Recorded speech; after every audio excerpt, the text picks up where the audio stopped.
So bear with me. Unlike Ernesto, I have 4 more weeks of school, so I've not graduated. So a little bit less sleep than he has. My name is Bryson Doyle, and I am a non-traditional college student, which I think means old. I am 40 plus years.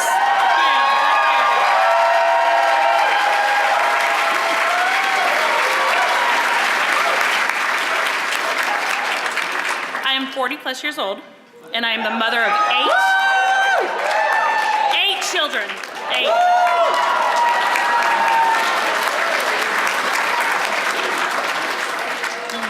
So I'm tired a little bit. When I knew I was a lesbian when I was 5 years old. I don't have many memories of my childhood, but this one is very vivid. I loved playing house, and I remember I had a friend over, and we were in the living room, and I had around 10 baby dolls, and I had a wife who was at work, and I was having a conversation with my friend about what I'd be cooking my wife for dinner. And my mother pulled me over and said, "You're a girl, and girls can't have wives." This was a long time ago. You'd have to have a husband. So at that point, the next day, my mother walked in and I was hanging sheets up. And she asked me what I was doing. I told her that I had to put the blankets up to protect my babies because I was homeless. Because I thought if I had to have a husband, he would quickly die and I would be a widow. We've come a long way. We've come a long way.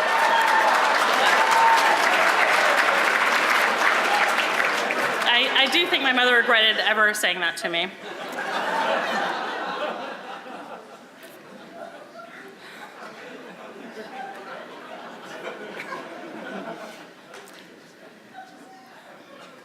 Now gets to the part where I start crying. When I was 14 years old, my mother passed away. She had pancreatic cancer and it was very fast. My father began drinking. My home life was unstable and unsafe. I was growing up in Texas in 1990s. I was surrounded by gangs. I was in gang life. I was sleeping on friends' couches and finding food and shelter wherever I could. Eventually, 2 families took me in. They provided me shelter, and I would switch off whose house I was at. Neither of them knew how bad it was until much later in my life. My senior year in high school, things got really bad. It was then that I permanently moved in with one of these families. Because of them, I graduated from high school.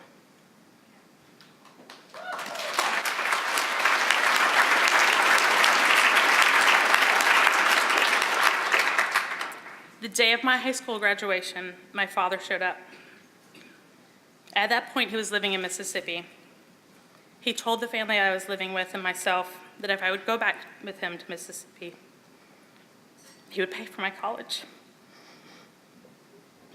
It soon became apparent that was not going to happen. So at the age of 19, I hopped in his pickup truck, it was Mississippi and Texas. I got out my paper map, and I found the city that was farthest away from Mississippi, and I drove to Seattle.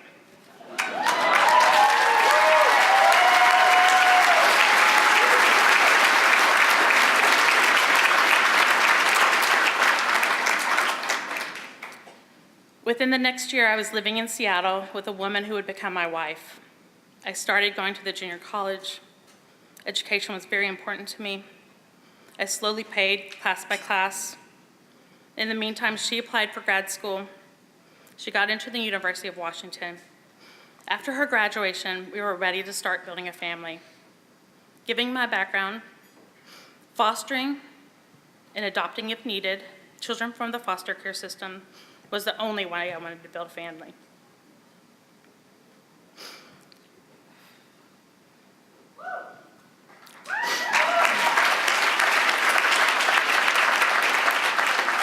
We decided that it made the most sense for me to stay at home and for her to go to work.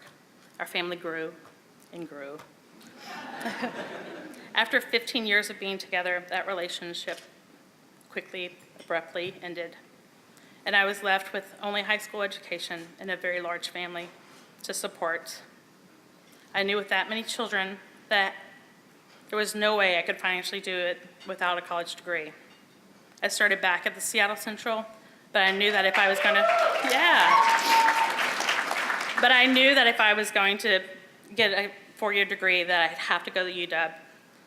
I knew I couldn't move my family, but I had no idea how I was going to financially do it. Receiving the GSBA scholarship made all the difference to me. GSBA made financial possible for me to get a college degree, and the fact that I was guaranteed that 4 years of support was incredibly important.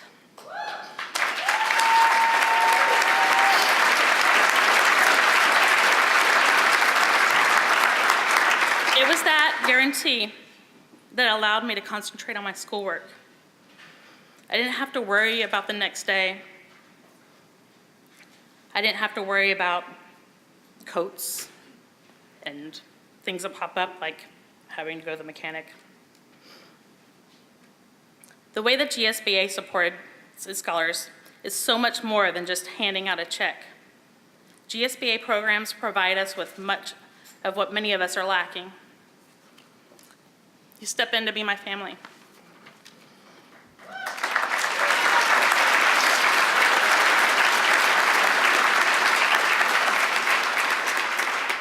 As I transition out of school, I have a community that continues to support me. I've had people to turn to, and I've had conversations about what my future is like. I've made lifelong friends and other scholars. Another scholar, B. Taylor, he's out there. They're out there somewhere. We connected through GSBA.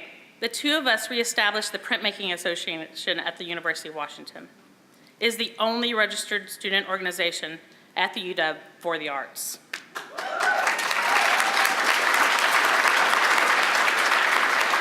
The work that we have done together has led to building improvements and brought together the largest Seattle art community with the UW students. On top of being a lesbian, since I received my first GSBA scholarship, our youngest child has come out as transgender.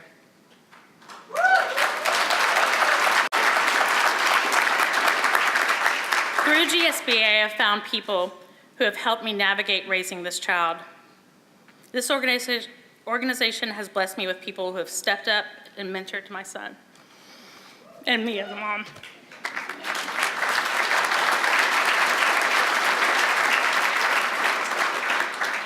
On June 15th, I will graduate from the University of Washington with my BA.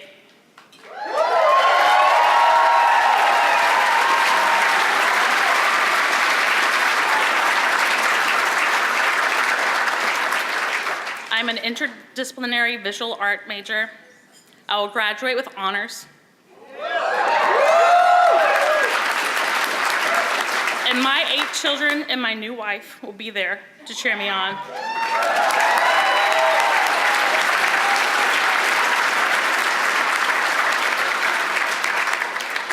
You, the people in this room, are the ones that have made this possible.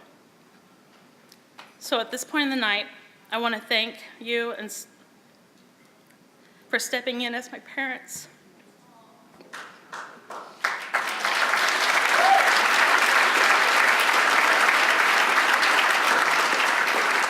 And I want to thank GSBA for building a program that will continue to provide me support and mentorship. I want our sights on the future. I want you to ask, and I want to ask to make this possible for other students out there who are like me, students like Ernesto and I, who couldn't do this without you. As you can imagine, from the bit of my story that I've shared, money has long been something that I've had to be concerned about. I don't know how many of you have to feed 10 mouths at a time on any given day, but it isn't a simple task. Neither is prioritizing your child's needs of a new coat piano lessons, unexpected mechanics. I've learned to see money as a tool that makes many things possible. So now, I'm asking you to think about what it's like and what you can do with this tool. Of course, directly it means more scholarships, larger amounts to give towards an ever-increasing cost of schools these days. But I want you to think and imagine further than that. After 4 years, I can tell you that the opportunities is more than just a financial weight that's been lifted. I've allowed myself to dream bigger because I know all of you have seen something in me and have invested in me. Maybe in this room is the future president, the person who will cure cancer or HIV, the next great artist of our time. It's going to take all of us in this room to support these scholars. I want you to think about the number you walked into this room as your jumping off place. Instead of giving a one-time gift tonight, maybe this time you join the monthly giving club and commit a year of supporting GSBA. I don't know if you know this, but it's only $84 a month. You can join the Ruby Red Slipper Donor Club. $84, says? That's less than I spend on phone bills. I mean, we do have 10 people in the house, but still. Whatever amount you choose to give tonight, thank you very much. Your giving is to an amazing group of young, and a few of us not so young, who wouldn't be able to follow our dreams without you. Thank you from the bottom of my heart. Thank you for changing my life. Thank you for changing the life of my children. I promise to make you proud as I head out into the world in 29 days after I get some sleep. With a degree in my hand. Thank you, guys.